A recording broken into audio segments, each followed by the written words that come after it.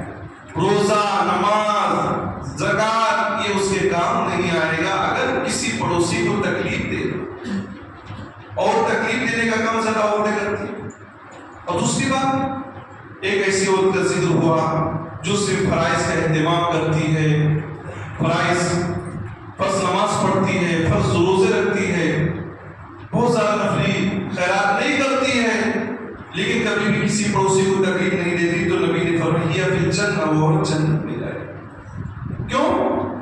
اگر آپ کسی کی مدد نہیں کر سکتے، کسی کا ہیلپ نہیں کر سکتے، تو اسے تکلیف بھی نہ دیجیے نا۔ آپ اصلاح نیکی نہیں کر رہے ہیں، بھلائی نہیں کر رہے، اس کے ساتھ خیرخواہی نہیں کر رہے ہیں، اس کی مدد نہیں کر رہے، اس کا تعاون نہیں کر رہے ہیں، تو اسے تکلیف تو نہ دیجیے نا۔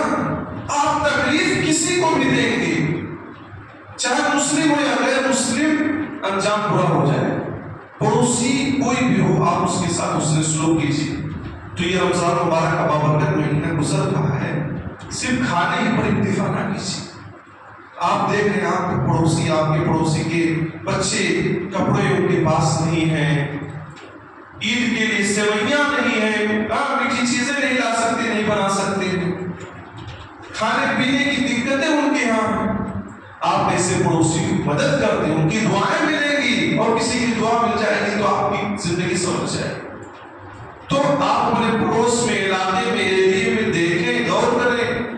صرف کھانے تک ہی پڑوسیوں کے ساتھ حسن سلوک کی بات نہیں ہے، ہر طرح سے ان کے ساتھ آپ کھڑے رہیے۔